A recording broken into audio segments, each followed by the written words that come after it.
Hi எல்லாரும் எப்படி இருக்கீங்க? நல்லா இருக்கீங்களா? சால மீனா வைக்கிறது பார்த்துடலாமா? அடுப்பு பற்ற வச்சுக்கோங்க. கடாய் எடுத்து வச்சுட்டு தேவையான அளவுக்கு எண்ணெய் ஊற்றிக்கோங்க. ஜீரகம், கடுகு, வெந்தயம், நல்லா பொரிஞ்ச பிறகு கருவேப்பிலை போட்டுக்கோங்க. சின்ன உள்ளி, தக்காளி பழம், மாங்காய், ஒரு 3 பச்சை மிளகா கட் பண்ணி வச்சுருக்கேன். அதையும் அதில் சேர்த்து கொஞ்சம் வதக்கி கொடுத்துக்கோங்க. நல்லா கொஞ்சம் வதங்கின பிறகு புளி தண்ணி தேவையான அளவுக்கு எடுத்து நான் கரைச்சி அரிப்பை வச்சு அரிச்சு வச்சுருக்கேன். ஏன்னா அந்த புளித்தோடு விழும்ல, அதனால. அப்புறம் மஞ்சப்பொடி, வத்தல் பொடி, மல்லிப்பொடி ஒரு 2 ஸ்பூன் போட்டுக்கோங்க. போட்டுட்டு தேவையான அளவுக்கு உப்பு போட்டுக்கோங்க. உப்பு போட்டு அந்த மீன் கழுவி வச்சுருந்தேன்ல, அந்த மீனை ஒவ்வொன்றா எடுத்து போட்டு கொதிக்க வச்சுருங்க. ரொம்ப டேஸ்ட்டாக இருக்குங்க.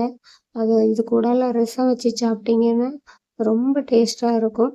நம்ம தேங்காயெலாம் அரைச்சி வைக்க வேண்டாம். சிம்பிளாக ஒரு வேலை தான். ஒரு 10 சாலையோ 5 சாலை மீனோ எடுத்து நம்ம கழுவி வச்சிட்டோம்னா ஒரு 1/4 மணிக்கூருக்குள்ளார எல்லாம் ரெடி பண்ணிடலாம். நீங்களும் வீட்டில் ட்ரை பண்ணி பாருங்கள். ஓகேவா? பாய், see you.